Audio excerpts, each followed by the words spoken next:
In the course of this day, perhaps 54 to 55,000 Union soldiers were engaged in this life and death struggle, and they lost close to 9,000 of them. 17% would have been hit this day.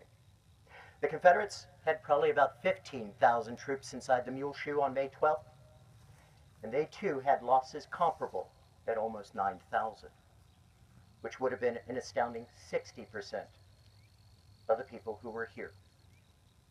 If you consider 18,000 losses in a 22-hour period, that means that 818 men would fall every hour between 5 a.m. this morning, May 12th, and 3 a.m. the next morning. That's 14 men who fall every minute.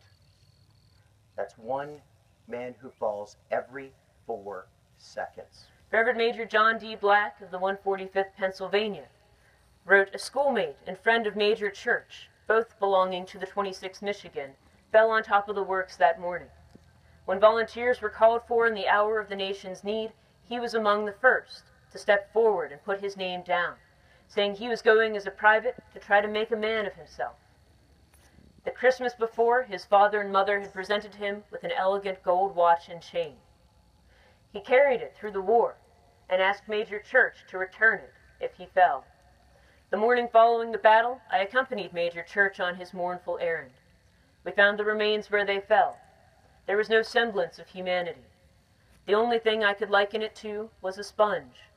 I presume 5,000 bullets had passed through it, and after a careful search, the largest piece we could find was 3 links of the chain.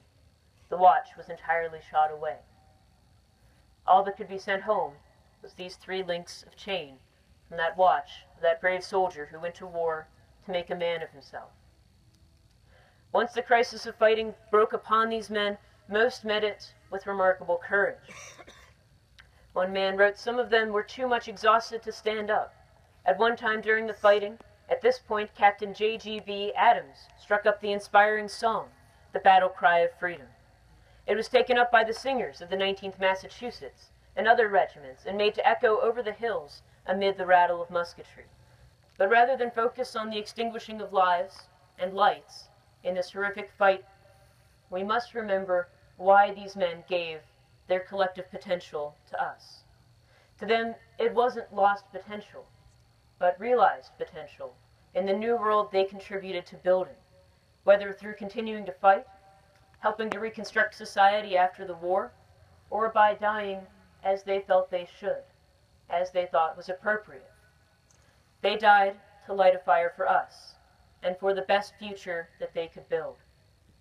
Their light continues, and the question that remains for us is, what will we do with that light?